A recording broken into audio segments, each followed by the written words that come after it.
I've never read a zombie book where they come out of the zombie phase and remember That's what they exactly what I did was going to and what. ask. Wouldn't that be interesting if they come out of it, they remember how society treated them, they remember all the things they did as a zombie, and how would that affect them going forward? And so eventually in Immune, that's what happens. Two classes start to get formed. There's the Inflicted. Hello, and welcome to another episode of The Molten Truth. As you know, I am your host, Zoe Michaels. And today we are talking with another one of our authors. This has been an interesting season because we started out with a lot of musicians, and now we're starting to roll our authors back into our mix. And it's going to be a fun season with just a variety of creative personalities. So tonight we get to speak with Seth. I'm probably going to butcher his last name, Voorhees. Is that right, Seth? That's correct. Just like Jason from Friday the 13th, Voorhees. Yep. You know what? I guess I never picked up on his last name. I get that quite often, actually. I'll be in the store. If I show anyone my ID, they'll be like, "Oh, Voorhees, Jason, your cousin?" And I'll be like, "Yep, absolutely." I hear that though. So I guess that immediately launches a thought in my head because you write dark fiction dystopian.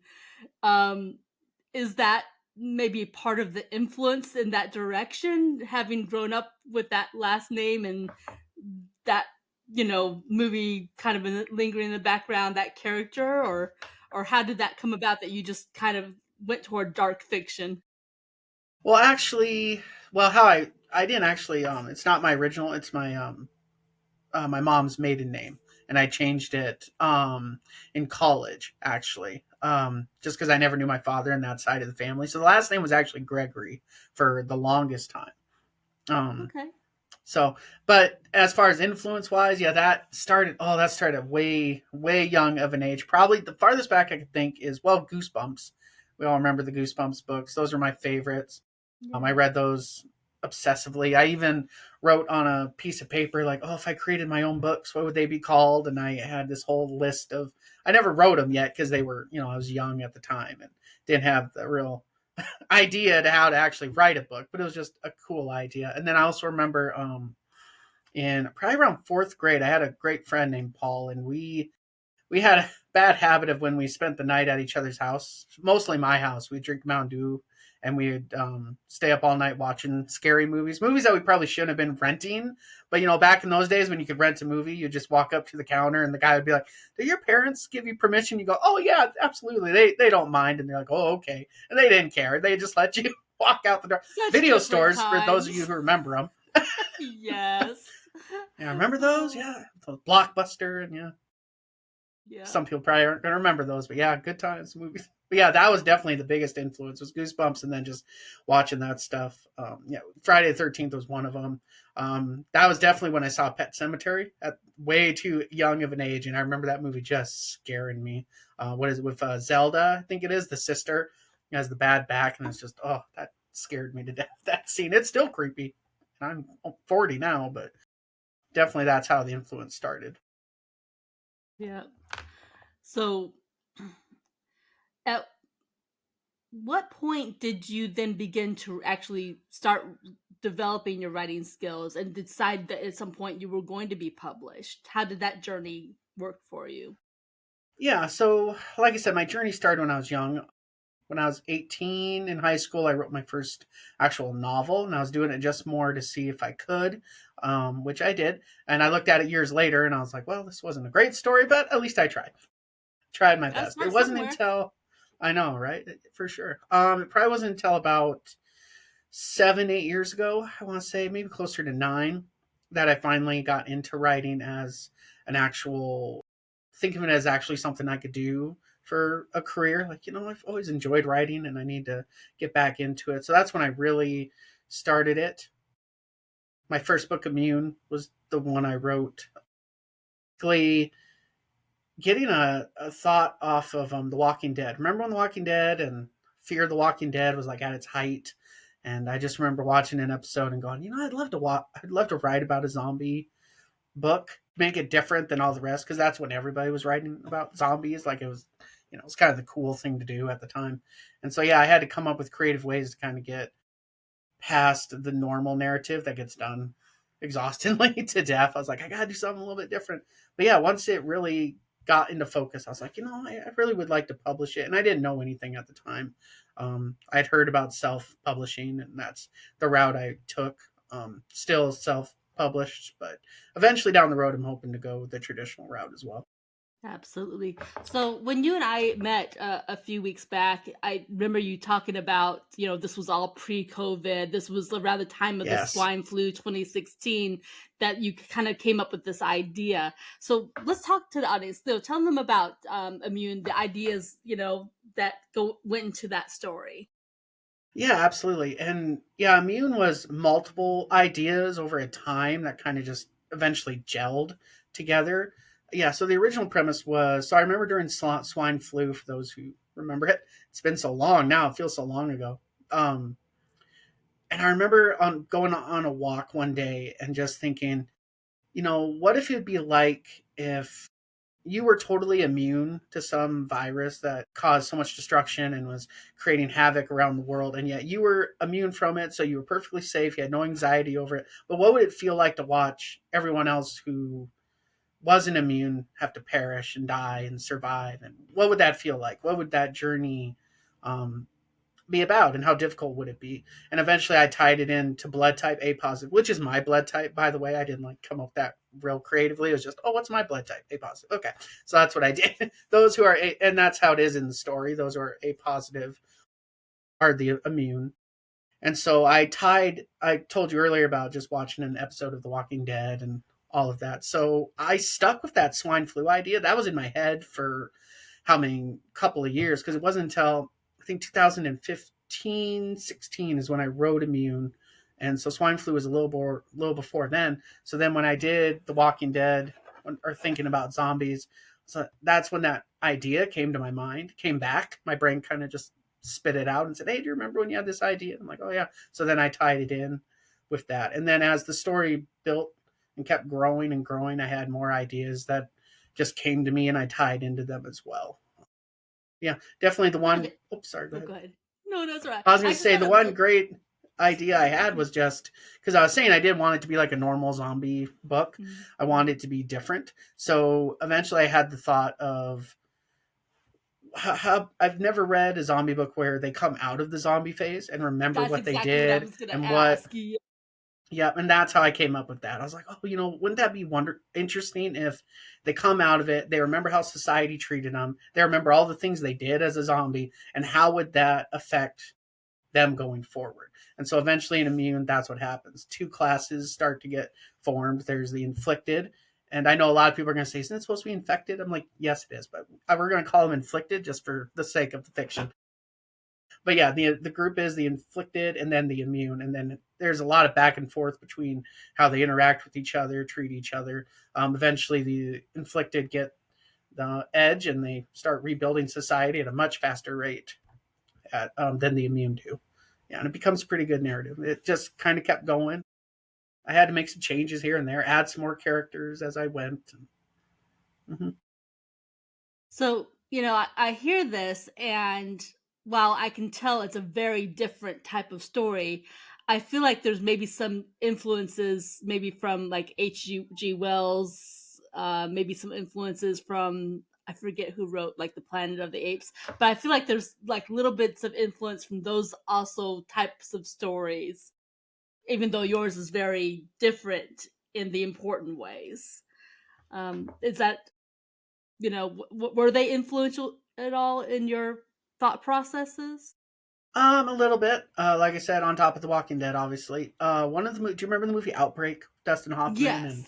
Rene Russo. Yes. Yeah, that old movie. That was another one that just kind of helped influence, mainly from the military perspective. Because in Mm. the story, that's exactly what happens. One of the characters, secondary character named Helen, who is one of the inflicted. That's the route she goes. She becomes kind of she starts her career at an internment camp for the immune. They hold them there, and eventually she works her way up and eventually becomes the director of the organization. It's called the ICS, I believe, or ISC, that eventually replaces the CIA, and she becomes the director of it. And so she has to basically keep fighting with the immune and at a different level of the government as the story progresses. And yeah, definitely that movie gave me that aspect and that thought for sure. I remember that movie. It was a good movie, Outbreak. Yeah, I definitely enjoyed that one. I'm realizing that as I'm looking at your screen that I'm missing a letter to your website. And since I'm on the subject of your website, since I brought it up just inadvertently, let me just tell the audience, for those who don't have the visual, Seth does have a website. It is SethTVoorhees.com. For those who aren't sure how to spell Voorhees, it is V as in Victor, OORHEES.com. Hopefully, you know how to spell Seth. And if not, just refer to the description under our broadcast. Anyway, just a side note there. But you've got, you said this was your first book, so that tells me you've got how many more books out there? I have 4 currently right now. With the 5th I'm working on, but yeah, I have 4 right now. Okay. So tell us a little bit more about some of your work. Are they all this dark fiction dystopian, or do you have other genres? Not dystopian. They are, I would say, yeah, each one's kind of different. I wouldn't even say they all fall under. I mean, definitely they don't fall under dystopian. So my next novel was The Interim. So that one was straight horror. I would say definitely. So that one's about a cursed town. The idea that inspired that one was the 12th day of Christmas. And then I was thinking, wouldn't it be interesting if you had a 12 days of Halloween and kind of tie it into that? And eventually it turned into I kind of talked about how I mix ideas together. So that was the original idea. And then while I was working on that, there was another idea I had just about this creature named Leopold, who I was writing about. And it started off with just scenes like him um, causing destruction here and there. And eventually I just tied the ideas in together and it became about the town of Copper, South Dakota being cursed for 12 days out of the year. It's October 20th, I believe, to November 1st is how I have it in the book. And during those 12 days, he pretty much roams the town and kills anyone who steps out of the house and animals too. So everyone has to kind of watch what they're doing. And slowly through the story, you find out why the town's cursed. And I think one of the big questions from that story came why would you want to live there? Like, if that would happen, if 12 days out of the year was this horrible nightmare, why would anyone choose to live in the town? So I really had to come up with the idea of, okay, well, how am I going to get past that? Because if I was reading the book, that's the first thing I would ask. Be like, well, why? So I came up with, because of the rules that govern those 12 days, and because of how society has to protect itself and each other, they basically have no crime and no issues for the whole rest of the year. So the thought came, what would you do for utopia? Like, what would you do for a whole year of peace? Would you be willing to put up with 12 days of horror where you have to survive based on these rules that are 100 years old and you find out the rules were who they were created by in the story? Would it be worth it just to live in peace for the rest of your life? And eventually the story unfolded with that thought. And it's about 5 youth who eventually form a bond and say, you know, we're tired of this, and they take charge and they fight Leopold over several interims. That's why it's called the interim, is because that's what that period is called in the town, is the interim. Well, your description sounds like a quite the tagline to grab someone's attention if they were reading like a synopsis on the back of a book. I mean, that would certainly grab a person's attention. For sure. It was a good book. I liked it. That one, I might have actually, that one came out first before Immune. I think I said Immune was my first book. The Interim was actually my first. Immune was my second. So I have to correct myself on that one. Um, yeah. And then another one I have is called Midglow. That one is more historical fiction in a sense, but not quite. So it's based on, or in World War II, right before Pearl Harbor, that kind of in that time frame. And so that is about bank robbers. The main character's name is Philip, and he and his companions eventually discover that all the money they've been stealing from these banks all belong to the same person. And the person eventually catches them and basically extorts them and says, like, you know, you can either go to prison for the rest of your life or you work for me. And so Philip agrees, and then through that employment, and he goes to a hotel. I believe I said it in Kentucky, and he has to do all these odd jobs for the protagonist, whose name is Dr. Dracoon, is what his last name is. And so he eventually starts getting wrapped into this mystery about, why he's there, because he's a European gentleman, and, it's World War II, and it's kind of like, well, why is he here and not in Europe? And how is he able to do all this? How does he have this influence? And some of the small jobs are things like grave robbing and some more macabre things such as that. And eventually, yeah, he has to figure out the mystery, and he does, along with a few other of his ex thieves who used to rob banks with him, because they get tied into it. Obviously, they all three of them do. Maggie is one of the characters, and Peter is the other. But yeah, it's definitely. I tried to give it more of a mystery vibe. It was definitely my first time in that kind of crime mystery genre. But yeah, it's a very good story. I like it too as well. Definitely inspired wise, it was just mostly I just wanted to write a story about that time period. We kind of romanticize about that time period, even though it really was not a good time period to be alive around. It was very miserable, but we romanticize it. And so that's where that got started. And that's, yeah, it just started with the bank robbing scenes. That's usually how I work with my creativity ideas. It starts with a scene, and then one scene will just build off another. And during that time when I'm not writing, if I have a story that's really good and it sticks with me while I'm doing something monotonous, like being on a treadmill or washing dishes, the next part will come to my mind. And then I'm like, oh, okay, that's what happens next. That's usually what happens with me anyway. Inspiration strikes when it Yeah. strikes. You just hope you've got a pen and paper or a computer or somewhere to write it down quickly before it disappears from your mind. Exactly. Can't tell you how many times I was driving down the road and had to grab my phone and do a quick audio note or something just to make sure I didn't lose something that I wanted to hold on to. But yes, absolutely. Mm-hmm. Yeah. And then my fourth. Oh, sorry. Did you? No. You're going where I was going to ask. Go for it. So the fourth book, which just came out, it's called Question 17. So that one is dystopian. That is, so the main character's name is Corey, and he is a very well successful young man who just graduated from what's called the academy, but they don't call them colleges, they call it academy. And so he gets an internship at a very secretive facility called the Willowlock. This story takes place 46 years after an alien invasion where Earth won the war, and we basically are rebuilding. Like, there's new nations, new countries, new rules to civilization, just all of that more interesting kind of science fiction storyline. And he eventually figures out that through by the end of the war, the government had a list of questions about the alien invaders. Stuff like, can we duplicate their technology? Can we drive their spacecrafts? Can we learn their language? Things like, such as that.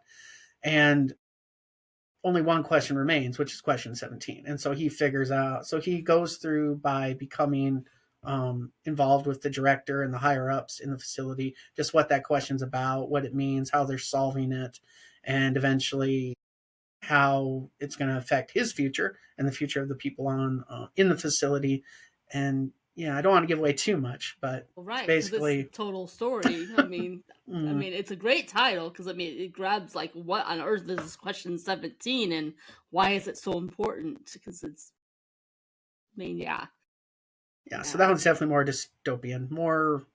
I don't want to say horror because it's not horror, but yeah, definitely more science fiction towards there, which is why I tend to call myself a dark fiction author, because I can't really just say I'm a horror author because they're not all horror. So dark fiction kind of encompasses all of that, whether it be thriller, suspense, horror. I get you. And I tend to bounce around genres, and I'm kind of still trying to figure out how to describe myself because the regular labels just don't seem to ring true. So one day Absolutely. I'll figure it out. Right? I mean, we don't need to figure it out. We can just go with the flow. What's life without whimsy, right? Well, exactly. And maybe that's it. Maybe I'm just a whimsy writer. I don't know. There you go. Nothing wrong with that. I like the idea of being able to write, one genre one time and write a completely different genre the next day. Variety of life, like in the kitchen. Who wants to eat Mexican every day for the rest of their life? How about some, Vietnamese, and how about some tie, Well, that's right. A little variety. variety. Yeah. And I think of writing the same way. Gotcha. I like the variety. And same thing when I read. But Absolutely. I'm like that too. talk to me about your influences. So, I mean, when you are the reader, when you are someone Hmm. who's enjoying books, who do you read? Who are your influences?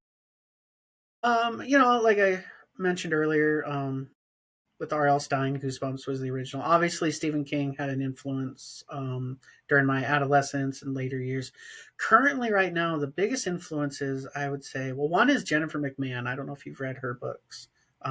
Very good. I love her story. She's definitely one where when a book comes out, I'm like, I'm buying it. I don't care what the reviews are. I'm not looking. I'm just buying it because she does a very good job. Another one would be Katrina Ward. I like her stuff as well. Darcy Coates, Rondell Melfi, uh, all of them inspire me. And I also do try to read a lot of nonfiction as well. Usually, when I read nonfiction, it is for some reason I love stories about shipwreck and survival and surviving on the islands and having to go through what they go through. Expeditions. I love those kind of stories when it comes to nonfiction. A little bit of history. I'll do some westerns here and there. The Old West. Yeah, definitely like Wyatt Earp and all those characters that definitely had their own little niche in life and how they took care of things on their own. Definitely, so I do try to read both nonfiction and fiction because I think they both help out. I wouldn't say I have the genres. I don't have a lot of favorite authors in right now. I would say is romance. I don't read a lot of romance. I've read Colleen Hoover. I've liked her books. Some of them they are pretty good. So I don't. I try to read as much as I can. Um, but yeah, there's a lot of authors who inspire me. But I'd say Jennifer McMahon definitely. Whenever I read her books, I'm like, oh, that's really good. I need to remember that. But then also too, I feel like you can get a lot from the books you don't enjoy either, not just the ones you True. do. Hmm. If nothing else, oh, I don't really like that approach, and I'm I know to steer clear of that, or maybe they have a great approach, but you don't necessarily like their story. But yeah, we can Hmm. definitely learn from them. Absolutely. Absolutely. And I try to be very open minded when I read and I don't like a story. I'm like, because I don't know about you, but I have a bad tendency to be like, you know what, I would have wrote this differently. This is what I would have done. And that's like, well, it's not your book, Seth. It's not about you. I get you. Yeah, I have a hard time too. When I pick up something, I like to be able to finish it. Okay. Only maybe once in my life have I not finished a book, and eventually I did finish it, but it took me a long time to get there. Yeah. I put down that Okay. book probably 5 times before I finally got up and got past that first chapter, but it took Oh, a all right. while. But Uh, I like to be able to finish a book, so I like to know before I even start the book, am I going to like this book? mm-hmm. So I do a Yeah. little bit of homework in advance because hopefully you like the personality. And usually, if I like an author's book, then I will go looking for more of that author because Mm-hmm. once you've got a good track record, okay, I feel safe, getting more of your books. Absolutely. I will sometimes do research. I'll read the reviews. I like to pay more attention to why they didn't like it, though. I usually skip a lot of the other stuff that's in the review. I just want to know why you didn't like it, if you didn't like it. Um, Right. I definitely, though, it depends on where I lose interest if I put a book down. If Mm-hmm. I lose interest, but there's only like maybe 100 or less pages left, I'll kind of slog through it. Mm-hmm. I feel like I'm pretty generous with books. I feel like I give them usually about the first 110, 125 pages if it's a Yeah. novel. But if I'm not interested at all and I really don't enjoy it, then I put it away. I'll Yeah. go read another story. But it's been rare. I don't. It doesn't happen very often. I'm usually a pretty good sport. I can keep a book going or can have pretty good interest. It takes a lot for me to go, okay, we're done. Right. Exactly. I feel like depending on the book, you have to give at least the first 2 or 3 chapters. Let them set the scene. Let them set up the story. You know, if they haven't set up the story within the first 2 or 3 chapters, maybe something's wrong. Yeah, for but sure. but by then you should have a good sense of whether or not it's going to be a good story. And 9 times out of Hmm. 10, 9.5 times out of 10, it's a good story. You Yeah, know.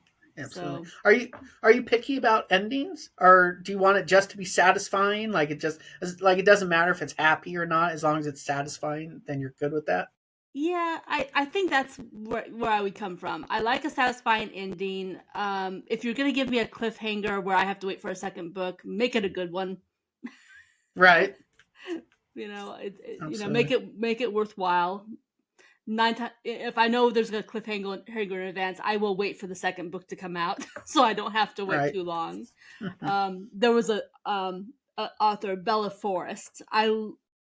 I forget how I stumbled on her books. I think she was recommended to me, and all of her books, it was like 6 parts for the entire story.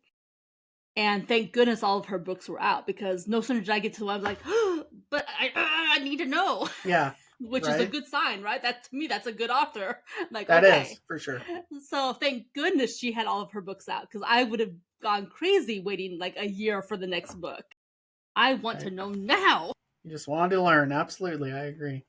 I'm Absolutely. I'm not patient enough to wait for a whole year for you to get me the next installment. I want Right. now. You want it now? Get it done. Absolutely, I agree with you completely on there. They don't wait too long for sure. Exactly.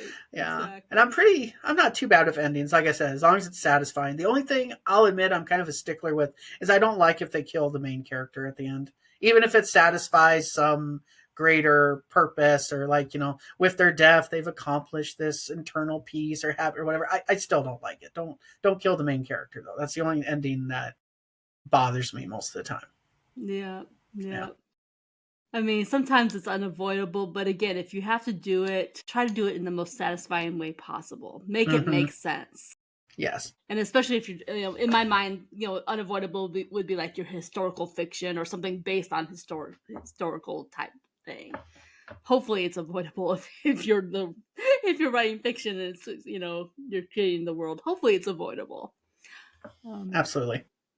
yeah, yeah, but so you said you have another book that you're working on. Currently, yeah, it's going through the editorial process right now with my And editor. Yep, is one more. that the thriller, or what type of genre is the one that's coming? I would say it's more suspense thriller. Absolutely. Suspense thriller. Mhm. Okay. Yeah, it's very, though it is kind of more. I would say maybe more crime too as well, because there are some crime and mystery in it. So it's called Cottonwood. It's called the Cottonwood Prestige. Okay. So it's about a young man named. Ooh, I just lost his name. Anyway, okay, it'll come to me. It'll I'm be a thinking of surprise. his father Templeton, because their last name is Baker. Oh, Eugene. There we go. Eugene and his father Templeton, who is not doing really well health wise, and he lives with his grandfather Gerard, and so he gets this basic message saying, "Hey, your father's not going to last much longer. You need to come back to town," and because he doesn't, and the town's in Michigan, and West Carlton is what the town's called. And eventually, what you discover is that all three of them are part of this giant fraternity called the Albatross, and it's still active in the college there, but yet the alumni control almost all everything around the city and the county. Very powerful organization, a lot of influence in all political and law and all that stuff. And eventually, while he's there, Eugene taking care of his father, all these deaths start happening, and all the members are members of the Albatross, and it's all very suspicious and weird. And the detective in charge, whose name is Daryl, he's also a member of the Albatross. So you just start learning about this organization and some of its members who are not good people, especially some of the ones who wind up dying. I don't want to obviously give up too much. Eugene just basically gets sucked into this mystery about what's going on. Why is all of a sudden this organization being targeted, and why is he, getting drugged back into this with his father and his grandfather? And you start learning some of his backstory, where there's, he was a member back in college of the Albatross, and he has some skeletons in his closet as well. And so that's basically the main gist of the story, is solving that mystery of what's going on. Sounds good.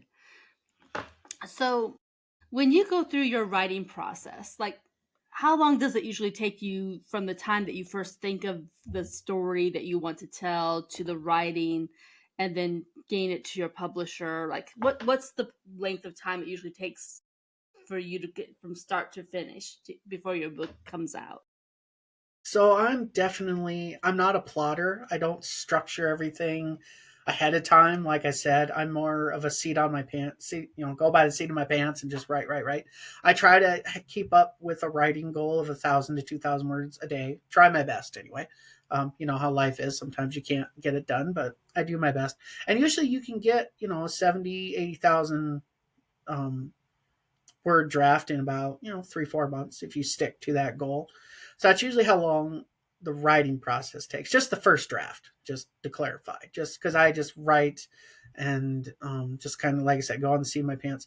Then there's the editing. So what I like to do is I go through 3 drafts. I will edit it 3 times before I decide to send it to my editor, just to kind of clean it and polish it, make it look as pretty as I can. But the reason I do 3, because I've heard some people, I've heard some interesting things. Like some people say they go over it 60 times or 10 times or 9 times, and I'm like, oh my goodness. For me, the reason I do 3 is just because by the third time, I'm no longer seeing anything, if I was that gonna makes sense. say you're blind to Hmm. it after a point. I'm blind to Yeah. it after 3 times for sure.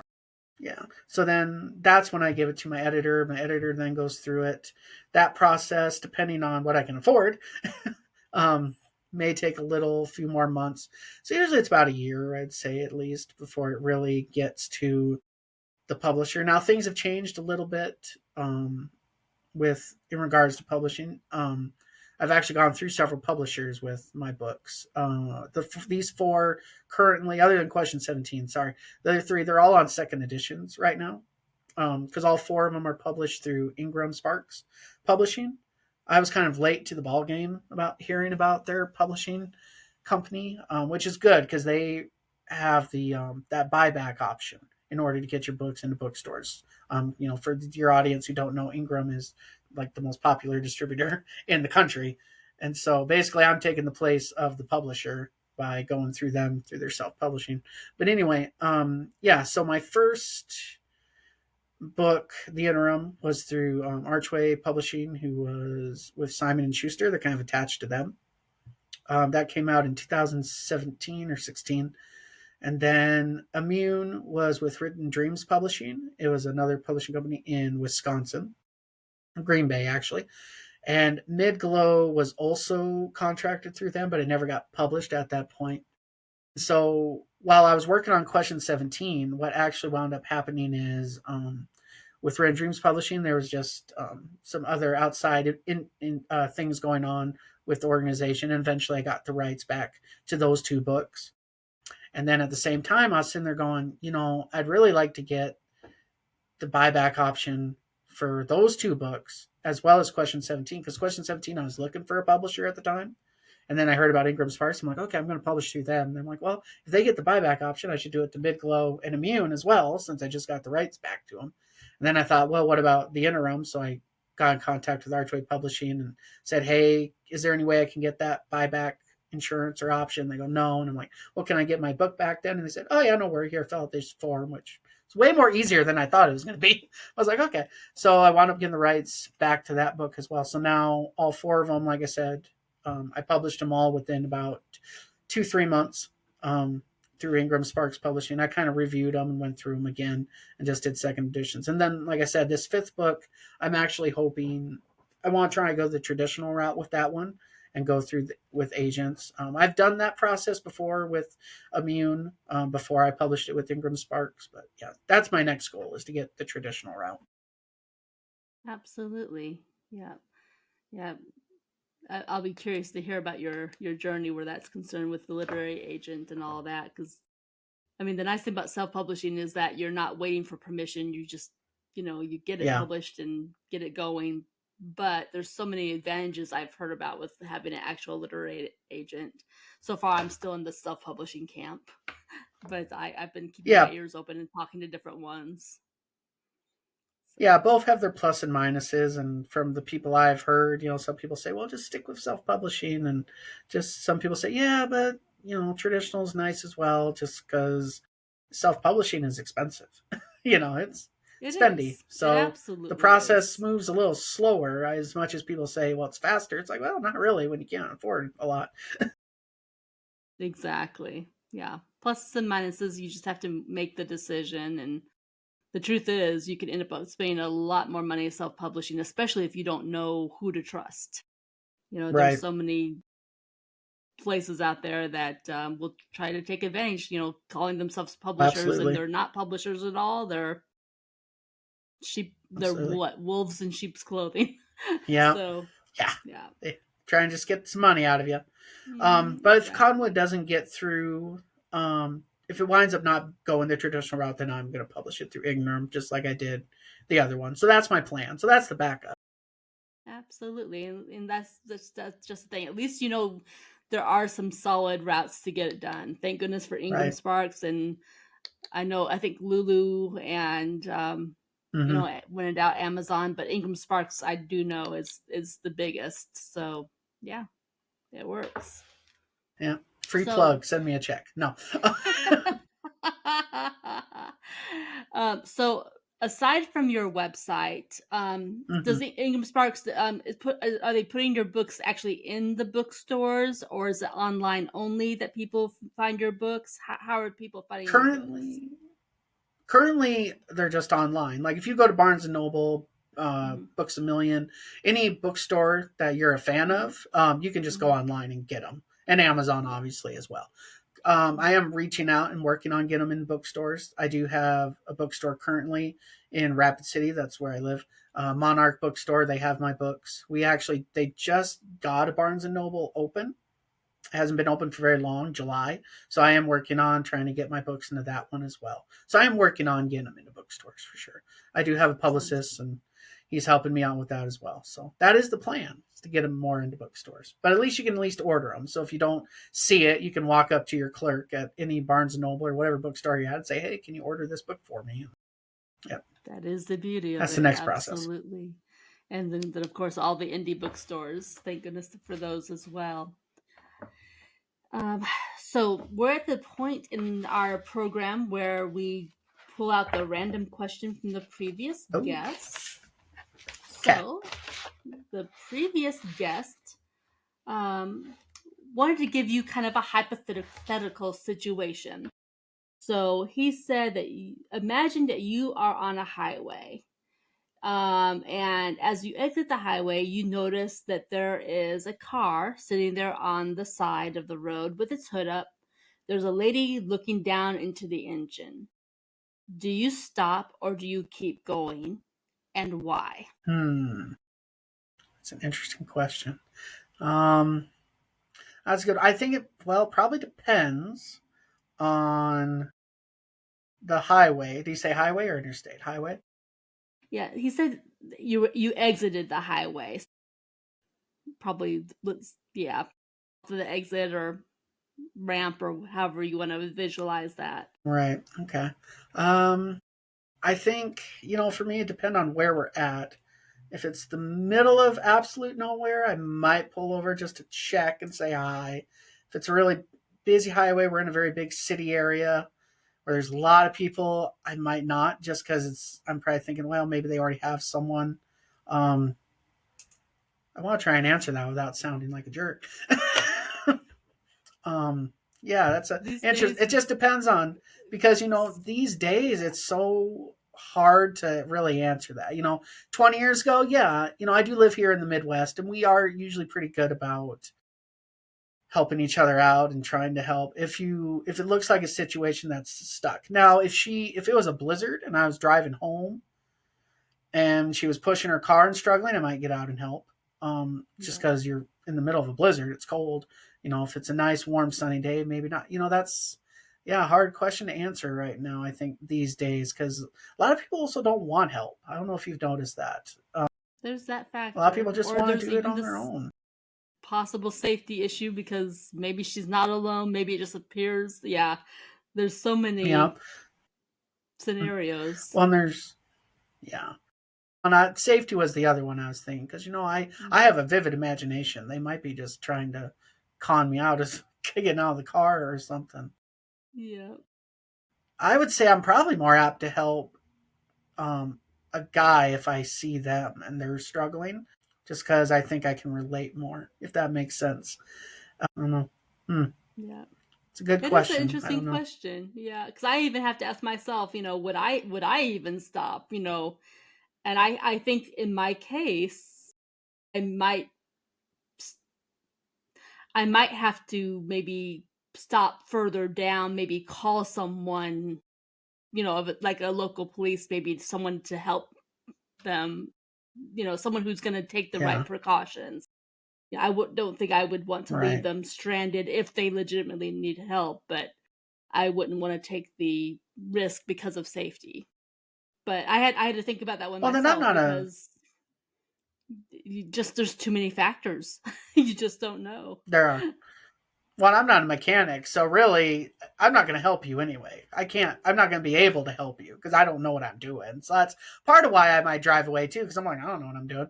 She might have a boyfriend or a husband or a dad who's coming, and they're way more intelligent than I am. So never know. Yeah, as well. And True. also too, I'm very.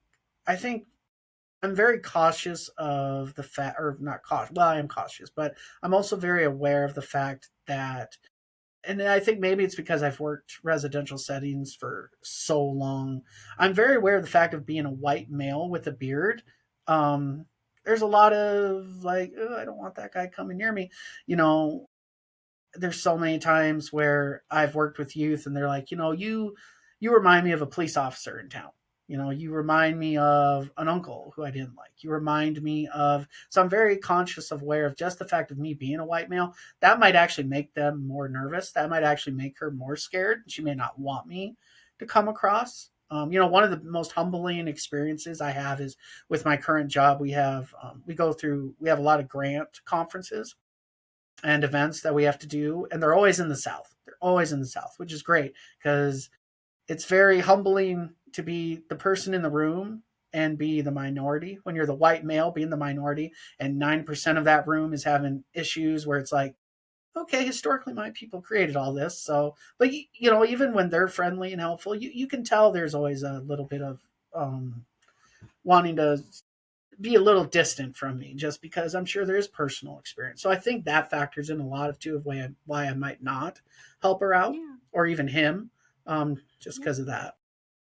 Absolutely. Yeah, there's just a lot of factors, and I really can't imagine anyone in our audience faulting you because I had to think, like I said, I had to think about that myself. It's just so many factors, safety being foremost among them.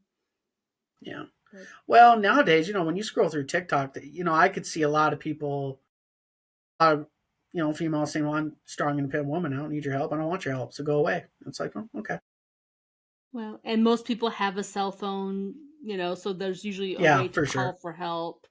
9 times out of 10, there might be that 10th one who doesn't, or their phone might have died, or who knows what. But hopefully, no one's really without help if they want it. And let's face it, there are situations where people stage something like that where a crime could take Yep, place. absolutely.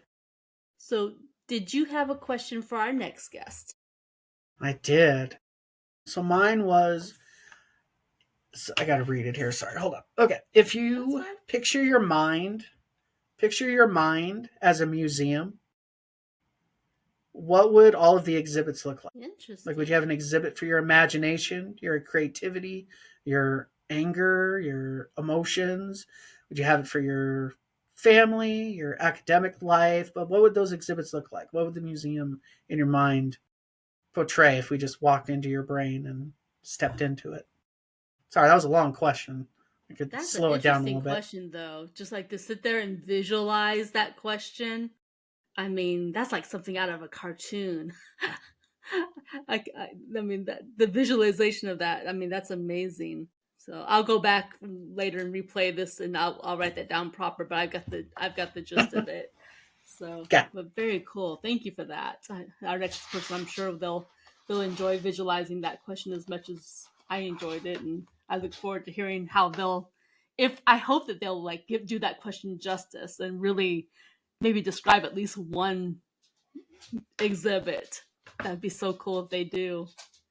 Okay, Do So you as think we get ready to Inside wrap Out? up, Remember the movie Inside Out? Sorry. yes, I just watched that the other day because sometimes in my job there's kind of down quiet periods of time, so I do research, I do other things, but sometimes I just have like a little video thing, and Inside Out was one of the things I played the other day, so I just watched that.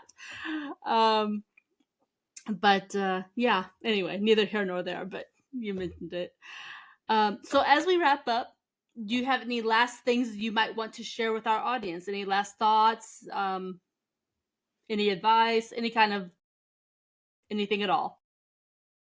Anything else? I mean, yeah, like I said, if you have a hard time finding my website, there's a bookstore on the website where you can order my books from there. And like I said, if you can't find them, go online and try to get them. Go to your bookstore and see if you can order them. Order them off Amazon, obviously. And I really would love it if they, encourage their own bookstores to carry my books as well. Obviously, I can't contact every bookstore in the country and talk to them. So the more they go out, that'd be great. So word of mouth is excellent. I do have some social media pages, so you can find me on TikTok, Facebook, Instagram, where I do try to advertise my books there as well. So you can see me there. Um, but yeah, advice, like writing advice, I go with it's kind of boring and old, but if you want to be a writer, you got to read a lot and write a lot. That's kind of what everyone says: read a lot, write a lot. So true. Don't and play. I've always found I don't know if you're like this too, but I always hear people say, "Well, what if you have writer's block? What if there's that day where you just don't have anything?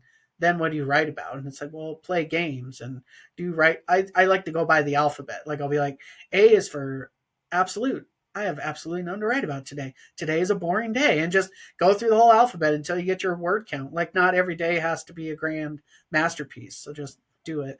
I like to think of it as like my imagination and creativity is like my body, and we have exercise and nutrition. Well, that's what reading and writing is for the imagination. It's just exercise and nutrition.